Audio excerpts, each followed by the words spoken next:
गुजरात की वन्य जीव संरक्षण की पहचान मुख्य रूप से गिर के जंगल से जुड़ी है, लेकिन बढ़ती आबादी और पर्यावरणीय संतुलन के लिए नए सुरक्षित ठिकानों की आवश्यकता है।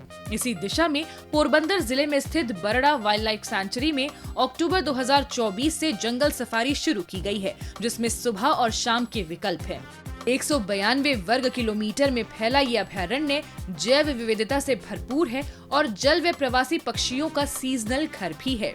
अनुभवी गाइडों के साथ पर्यटक सुरक्षा और जानकारी सुनिश्चित की जाती है। वन्य जीव संरक्षण को सर्वोच्च प्राथमिकता देते हुए भविष्य में अतिरिक्त सुविधाओं का विस्तार होगा। बड़ा जंगल सफारी नी मोज माणवा माटे आवेला खूब ज सारो एक्सपीरियंस रह्यो। खूब ज सारी सुविधाओं है, खूब ज सारा कर्मचारीओ अने स्टाफ है। बहुत मजा करी। जंगल में घणा अलग अलग जातना प्राणीओ पक्षीओ घणुं बधुं જોવા મળ્યું। એટલા અનુભવી હોય છે કે તમને દરેક પ્રાણીની ઊંડાણથી વિશેષતા આપે છે, એ સાથે સાથે હરેક વૃક્ષની પણ તમને વિશેષતા આપે છે।